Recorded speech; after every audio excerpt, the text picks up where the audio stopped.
প্রচন্ড শীতের রাত, উনি সফরে বেরিয়েছেন হাদিস কালেকশনের জন্য। উনি মাগরিবের নামাজ, এশারের নামাজ পড়ে একটা মসজিদে শুয়ে পড়লেন, আর শুয়ে শুয়ে হাদিস পড়তেছেন, আর মনে মনে ভাবলেন রাতটা মসজিদে কাটায় দেয়। কিন্তু দারোয়ান এসে বলে মসজিদে থাকতে পারবেন না, ওঠেন। উনি যে আহমদ ইবনে হাম্বল এটা চিনে নাই, কাঁথা গুছিয়ে হাদিসের কিতাব নিয়ে কাঁধের মধ্যে ব্যাগ নিয়ে মসজিদ থেকে বেরোয় গেলেন। কি আর করবেন, প্রচন্ড শীত, আর কাঁপতেছেন বুড়ো মানুষ। পথিমধ্যে দেখলেন বাজার একজন খাব্বাজ, শাবুন খাব্বাজ, যুবক রুটি বিক্রেতা। সে রুটি বিক্রি করে। সে যে সালাম দিল, আসসালামু আলাইকুম। আহমদ ইবনে হাম্বল বলে, যুবক, আমার যাওয়ার জায়গা নেই, সফরে বেরিয়েছি, খুব শীতে কষ্ট পাচ্ছি, রাতে যদি তোমার এই চুলা থেকে একটু আগুন পোহাই কোনো সমস্যা?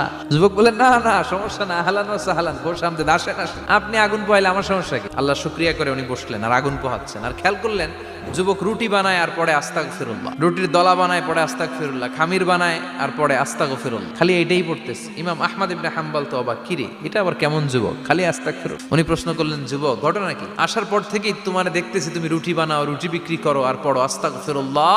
যুবক বলে, আস্তাগফিরুল্লাহ আমার সবচেয়ে বেশি পছন্দের আমল, আমি সব সময় আঠার মতো ইস্তেগফারের সাথে লেগে থাকি আর সব সময় পড়তে থাকি আস্তাগফিরুল্লাহ, আর এর বদৌলতে আল্লাহ আমারে মুস্তাজাবুদ দাওয়া বানিয়ে দিয়েছে। আহমদ ইবনে হাম্বল তো অবাক, তুমি মুস্তাজাবুদ দাওয়া, রুটিওয়ালা?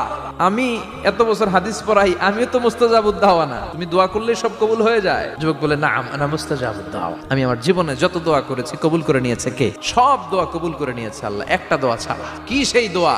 যুবক এবার বলতে শুরু করলো, আমার জীবনে যে দোয়াটা আল্লাহ কবুল করে নাই সেটা হচ্ছে আমি আল্লাহর কাছে অনেক চেয়েছি, অনেক দোয়া করেছি যে আল্লাহ, শুনেছি এই জামানার সবচেয়ে বড় মুহাদ্দিস, তার নাম নাকি ইমাম আহমদ ইবনে হাম্বল, আল্লাহ তোমার কাছে আমার চাওয়া আমি যেন এই ইমাম আহমদ ইবনে হাম্বলরে দেখে মরতে পারি। আহমদ ইবনে হাম্বল আবেগপ্রবণ হয়ে গেলেন, চোখের পানি ছেড়ে দিলেন, বললেন, যুবক তোমার এই দোয়াটাও কবুল হয়ে গিয়েছে, আহমদ ইবনে হাম্বল তোমার দরবারে ছুটে এসেছে। যুবক চোখের পানি ছেড়ে দেয়। যুবক চিৎকার মেরে ইমাম আহমদ ইবনে হাম্বলকে জড়িয়ে ধরে, হাতে হাত রেখে মুসাফা করে, কপালের মধ্যে চুমু খায় আর আল্লাহর শুকরিয়া করে বলে, ও ইমাম, আসলে এই দোয়াটাও আল্লাহ আজকে কবুল করে নিল।